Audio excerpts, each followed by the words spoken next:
Hey, welcome to the Shanty. So, you know how sometimes you get up in the morning, you got a plan, and then you see something or do something, your plan gets all messed up? That's what the fates tried to do to me this morning. I have this Shanty all planned out, and believe it or not, I do plan them out. I know sometimes they don't look like it, but I do plan them out. And I get an email from Allison Terpsman. A lot of you know Allison. Allison's a partner in our group. Allison also an Ivy Leaguer. She went to Dartmouth. And she sent us an email this morning explaining how the regional director of whatever region Dartmouth is located in of the National Labor Relations Board has decided that the Dartmouth men's basketball players are in fact employees and are entitled to unionize. So I thought to myself, am I going to change what I'm going to do and talk about the Dartmouth men's basketball team? And then it occurred to me that nobody cares about the Dartmouth men's basketball team. I'm not sure Allison even cares about the Dartmouth men's basketball team.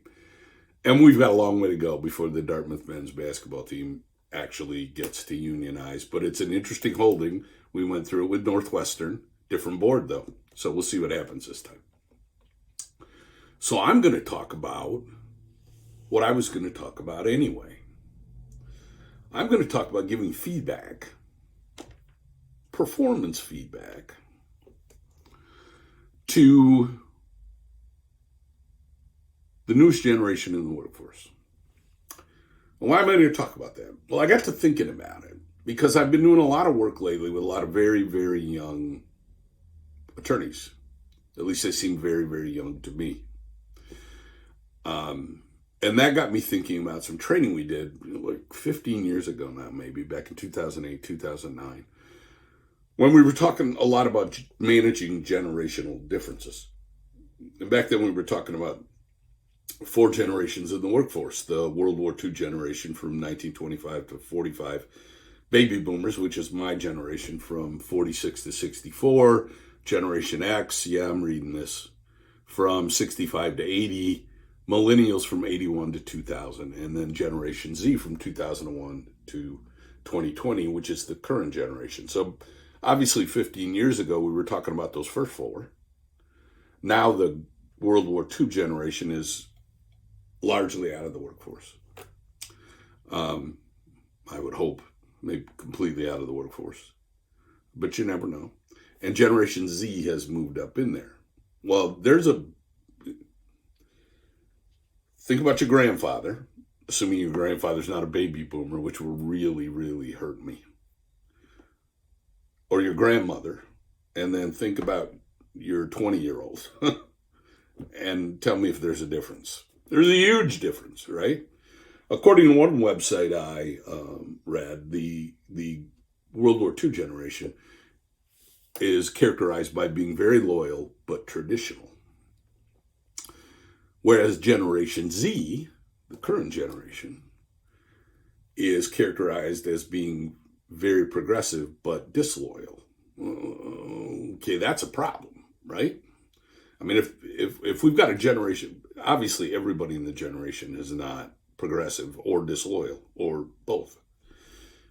But there's a characterization that they are. That means some of them are. That means that tends to be the norm, one would think.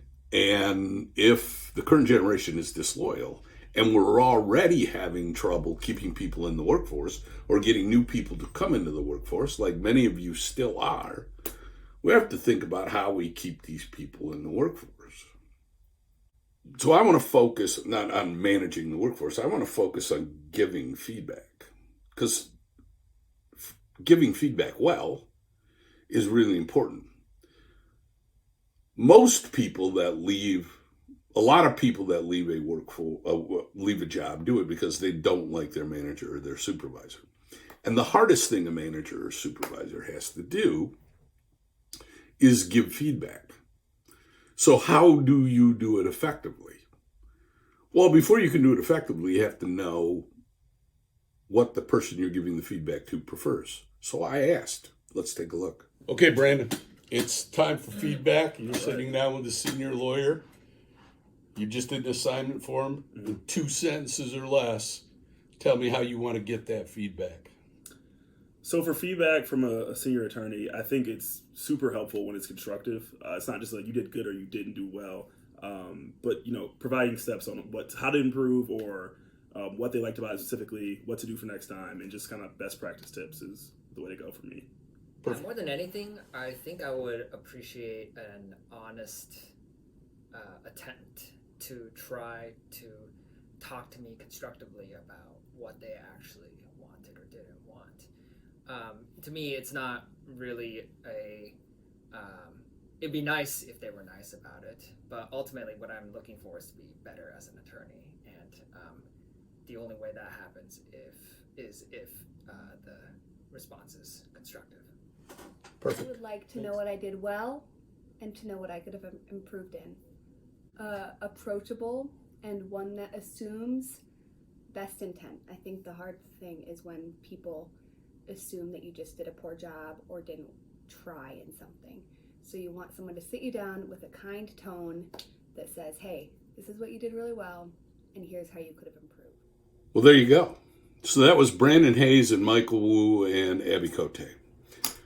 Brandon and Michael are first-year associates. Abby is a second-year associate. I've done no work with Brandon or Michael. Done a lot of work with Abby. Abby wants to be a labor and employment lawyer and is doing a lot of work with us. So you heard what they had to say. So let's talk about what they had to say. So how are we going to do this? How are we going to give this feedback? The first thing I think we take out of that, and we take out of this generally, this is Palazzolo's rule for feedback. I've had a lot of rules lately, haven't I? Is feedback should be immediate. In the case of these three young people, I get a memo or I get a brief or I get something from them. I read it, I do whatever I'm going to do with it, and then I bring them in and sit them down immediately. I don't wait for their annual performance review. I don't just do something in writing and put it in their file. You bring them in and you sit them down and you do it immediately. Now, what's the point of doing that? Remember, we're talking about young people here. We're not talking about 30-year vets. We're talking about young people. And what are they trying to do? They're trying to learn. And you're going to say to me, well, they're lawyers and they're different. No, they're not. They're young people. They're really smart young people, but they're young people who are trying to learn a new job, just like your young people are trying to learn a new job. And it doesn't matter whether that young person is standing on a production line or is a lawyer in this law firm or is an accountant or is a project manager or is whatever.